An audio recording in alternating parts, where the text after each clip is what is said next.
പിതാവിന്റെയും പുത്രന്റെയും പരിശുദ്ധാത്മാവിന്റെ നാമത്തിൽ ആമേൻ. ഇന്ന് ജൂൺ 3 ചൊവ്വാഴ്ച. അമ്മേ പരിശുദ്ധമേ, അമ്മേ പരിശുദ്ധമേ, ദൈവമാതാവേ, കൃപാസനത്തിലൂടെ ഞങ്ങൾക്കും ഞങ്ങളുടെ ദേശത്തിനും അമ്മ മധ്യസ്ഥം തേടി തന്ന എല്ലാ അനുഗ്രഹങ്ങൾക്കും കൃപകൾക്കും ഞങ്ങളിപ്പോൾ ഹൃദയം നിറഞ്ഞ നന്ദി പറയുന്നു.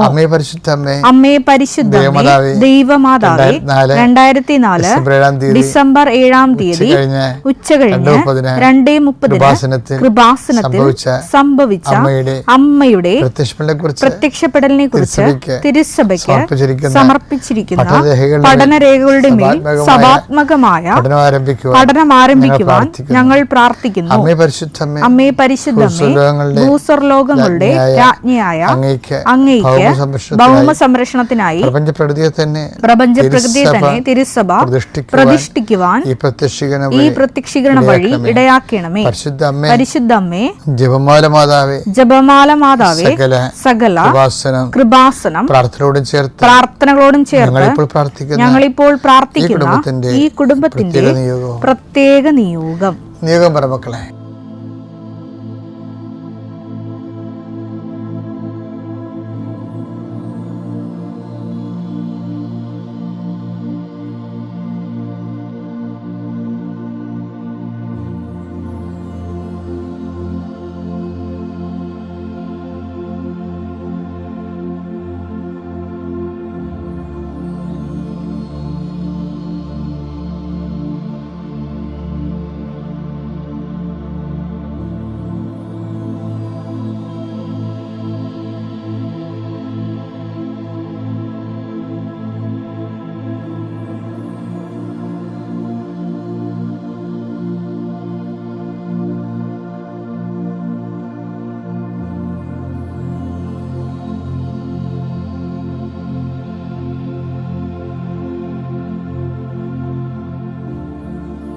അമ്മയുടെ പ്രത്യക്ഷീകരണത്തിന്റെ ഈ അനുഗ്രഹവേളയിൽ ഞങ്ങൾക്ക് സാധിച്ചു തരുവാൻ കനിയണമേ. വിശ്വാസ പ്രമാണം. സർവശക്തനായ പിതാവും ആകാശത്തിന്റെയും ഭൂമിയുടെയും സൃഷ്ടാവുമായ ദൈവത്തിൽ ഞാൻ വിശ്വസിക്കുന്നു. അവിടുത്തെ ഏകപുത്രനും ഞങ്ങളുടെ കർത്താവുമായ ഈശോ മിശിഹായിലും ഞാൻ വിശ്വസിക്കുന്നു. ഈ പുത്രൻ പരിശുദ്ധാത്മാവിനാൽ ഗർഭസ്ഥനായി കന്യകാമറിയത്തിൽ നിന്ന് പിറന്ന് പൊന്തിയോസ് പീലാത്തോസിന്റെ കാലത്ത് പീഡകൾ സഹിച്ച് കുരിശിൽ തറയ്ക്കപ്പെട്ട് മരിച്ച് അടക്കപ്പെട്ട് പാതാളങ്ങളിൽ ഇറങ്ങി മരിച്ചവരുടെ ഇടയിൽ നിന്ന് 3-ാം നാൾ ഉയർത്ത് സ്വർഗത്തിലേക്ക് എഴുന്നള്ളി സർവശക്തിയുള്ള പിതാവായ ദൈവത്തിന്റെ വലതുഭാഗത്തിരിക്കുന്നു. അവിടെ നിന്ന് ജീവിക്കുന്നവരെയും മരിച്ചവരെയും വിധിക്കുവാൻ വരുമെന്നും ഞാൻ വിശ്വസിക്കുന്നു. പരിശുദ്ധാത്മാവിലും ഞാൻ വിശ്വസിക്കുന്നു. വിശുദ്ധ കത്തോലിക്കാ സഭയിലും പുണ്യവാന്മാരുടെ ഐക്യത്തിലും പാപങ്ങളുടെ മോചനത്തിലും ശരീരത്തിന്റെ ഉയർപ്പിലും നിത്യമായ ജീവിതത്തിലും ഞാൻ വിശ്വസിക്കുന്നു. ആമേൻ. സ്വർഗ്ഗസ്ഥനായ ഞങ്ങളുടെ പിതാവേ, അങ്ങയുടെ നാമം പൂജിതമാകണമേ. അങ്ങയുടെ രാജ്യം വരണമേ. അങ്ങയുടെ തിരുമനസ് സ്വർഗത്തിലെ പോലെ ഭൂമിയിലും ആകണമേ. അന്നു വേണ്ടുന്ന ആഹാരം ഇന്ന് ഞങ്ങൾക്ക് തരണമേ. ഞങ്ങളോട് തെറ്റ് ചെയ്യുന്നവരോട് ഞങ്ങൾ ക്ഷമിക്കുന്നത് പോലെ ഞങ്ങളുടെ തെറ്റുകൾ ഞങ്ങളോടും ക്ഷമിക്കണമേ.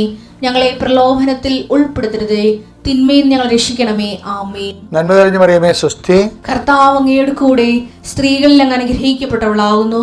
അങ്ങയുടെ ഉദരത്തിൻ ഫലമായി ഈശോ അനുഗ്രഹിക്കപ്പെട്ടവനാകുന്നു. പരിശുദ്ധ മറിയമേ, തമ്പുരാന്റെ അമ്മേ, പാപികളായ ഞങ്ങൾക്ക് വേണ്ടി ഇപ്പോഴും ഞങ്ങളുടെ മരണസമയത്തും തമ്പുരാനോട് അപേക്ഷിക്കണമേ. ആമേൻ. കർത്താവേ, നിന്റെ ഉന്നതമായ നാമത്തിന് സ്തോത്രം ചെയ്യുന്ന കർത്താവേ, നിന്റെ വിശുദ്ധ പൗരോഹിത്യത്തെ മഹത്വപ്പെടുത്തണമേ. കർത്താവെ, സഭയിലുള്ള സാന്നിധ്യം പ്രകടമാക്കണം. 39 വർഷം ഞാൻ അർപ്പിച്ച കുർബാനയുടെ യോഗ്യതയാൽ കൃപാസനത്താറെ ജീവനോടെ പ്രത്യക്ഷപ്പെട്ട പരിശുദ്ധ അമ്മയുടെ മാധ്യസ്ഥത്തിൽ ഞാൻ മക്കളെ സൗഹൃദം പ്രാർത്ഥിക്കുന്നു.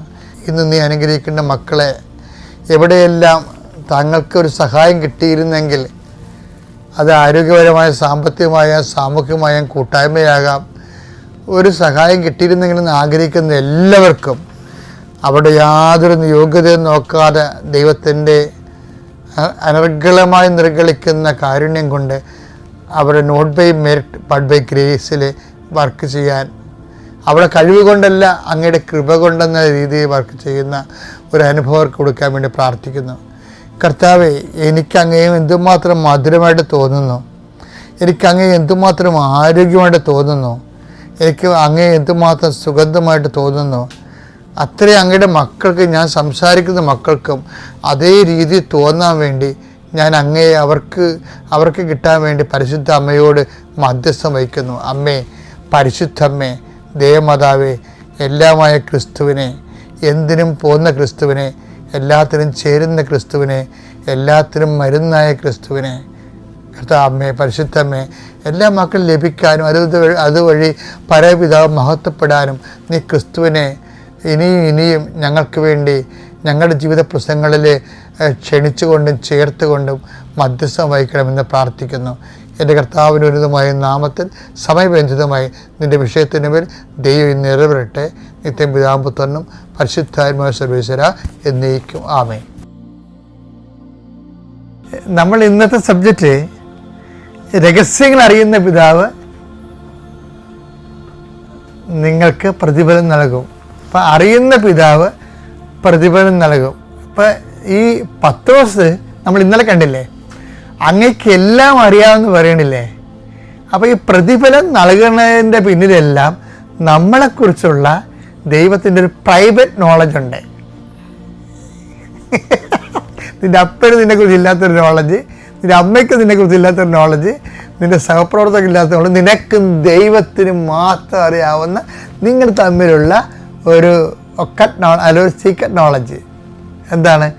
എൻ്റെ ദൈവത്തിന് അതിലാണല്ലോ ഈ ആൾക്കാർ ജീവിക്കണത്. ചില ആൾക്കാർ പറയാലേ, അറിയേണ്ടവൻ അറിയുന്നുണ്ട്, അങ്ങനെ അറിയുന്നില്ലേ. അതായത് ഇപ്പം എന്ത് സംഭവിച്ചാൽ ഞാൻ ഇപ്പം കണക്കെഴുതി വെക്കണം. ചില ആൾക്കാർ പേപ്പറെ കണക്കെഴുതി, ചില കണക്കെഴുതത്തില്ല. കുടുംബത്തിന് വേണ്ടി അനിയനെ പഠിപ്പിച്ച കാര്യവും, പിന്നെ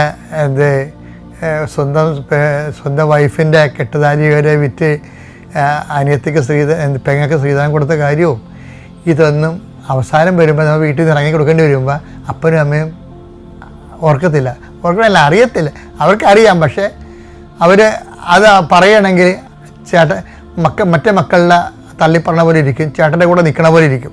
അതുകൊണ്ട് ചേട്ടന്മാരാണ് മിക്കവാറും അപ്പന്മാർ തള്ളിക്കളയണത്.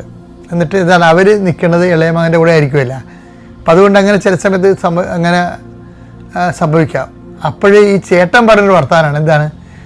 അപ്പനും അറിയത്തില്ല, പക്ഷെ അറിയേണ്ടവനൊക്കെ അറിഞ്ഞിട്ടുണ്ട് എല്ലാം ഒന്ന്. ശരിയാ. എത്ര പേരുടെ ജീവിതത്തിൻ്റെ അടിത്തറയാണ് ഈ അറിയേണ്ടവ മാത്രം അറിഞ്ഞിട്ട് അതിൽ പടുത്തു ഉയർത്തപ്പെട്ടിരിക്കുന്നത്. അപ്പം നിൻ്റെ രഹസ്യങ്ങൾ അപ്പനറിയണം നിർബന്ധമില്ല. നീ കുടുംബത്തിന് വേണ്ടി ചെയ്തത്, മറ്റുള്ളവർക്ക് വേണ്ടി ചെയ്തത് അമ്മയ്ക്ക് അറിയണം നിർബന്ധമില്ല. കാര്യം എന്താ? അമ്മയെ നോക്കിയാണ് നിൻ്റെ പഠനം നീ കളഞ്ഞത്. മക്കളെല്ലാവരും പോയി പഠിച്ചു, അവരെല്ലാം രക്ഷപ്പെട്ടു. അമ്മയെ നോക്കാൻ നിന്ന് നീ അവസാനം ഇപ്പം അമ്മയുടെ ഓഹരി പോലും നിനക്ക് കിട്ടാത്ത കണ്ടീഷനായി. എന്താ കാര്യം? അമ്മയ്ക്കിപ്പോൾ ബോധമില്ല. ആരും അറിയത്തില്ല. അപ്പോഴാണ് നീ പറയണത് എന്താണ്? അമ്മക്ക് പോലും അറിയാൻ പാടില്ല, പക്ഷെ അറിയേണ്ടവൻ അറിയും, രഹസ്യങ്ങൾ അറിയും. ഇതുപോലെ പക്ഷെ ഇത് ചെയ്യുമ്പോൾ വെക്കണം ചെയ്യേണ്ടത്, ചെയ്യണ കാര്യങ്ങൾ ആരും അറിഞ്ഞില്ലെങ്കിലും ദൈവത്തെ അറിയിച്ചേക്കണം കേട്ടോ. നിങ്ങളും ദൈവം തമ്മിൽ മാത്രം അറിയാവുന്ന ഒരു പ്രൈവറ്റ് നോളജ്, ഒരു ഡയറി ഉണ്ടാകണം. ഒരു 3 വചനങ്ങൾ ബൈബിളിലുണ്ട് അങ്ങനെ. മത്തായി 6:3. നീ ധർമ്മദാനം ചെയ്യുമ്പോൾ അത് രഹസ്യമായിരിക്കേണ്ടതിന് നിന്റെ വലത് കൈ ചെയ്യുന്നത് ഇടത് കൈ അറിയാതിരിക്കട്ടെ. മത്തായി 6:4. രഹസ്യങ്ങൾ അറിയുന്ന നിന്റെ പിതാവ് നിനക്ക് പ്രതിഫലം നൽകും. എന്നാൽ നീ പ്രാർത്ഥിക്കുമ്പോൾ നിന്റെ മുറിയിൽ കിടന്ന് കതകടച്ച് രഹസ്യമായി നിന്റെ പിതാവിനോട് പ്രാർത്ഥിക്കുക. രഹസ്യങ്ങൾ അറിയുന്ന പിതാവ് നിനക്ക് പ്രതിഫലം നൽകും. എന്നാൽ നീ ഉപവസിക്കുന്നത് അദൃശ്യനായ പിതാവല്ലാതെ മറ്റാരും കാണാതിരിക്കുന്നതിന് ശിരസിൽ തൈലം പുരട്ടുകയും മുഖം കഴുകുകയും ചെയ്യുക. രഹസ്യങ്ങൾ അറിയുന്ന പിതാവ് നിനക്ക് പ്രതിഫലം നൽകും. ഇതൊരു കാറ്റഗോറിക്കലായിട്ടുള്ള ബൈബിൾ അപ്രോച്ചാണ്. നിനക്ക് നിന്റെ ദൈവത്തിന് മാത്രം അറിയാവുന്ന രഹസ്യം എൻ്റെ ദൈവ പൈതലെ, നീയും ദൈവവും തമ്മിലുള്ള ജീവിതത്തിൽ ഉണ്ടാകണം. എന്നാൽ ആ അസ്ഥിഭദ്രതയിൽ നിന്നാണ് നിനക്ക് ആത്മവിശ്വാസവും ആത്മധൈര്യം കിട്ടാൻ പോകുന്നത് എല്ലാ അവസ്ഥകളിലും. Thank you.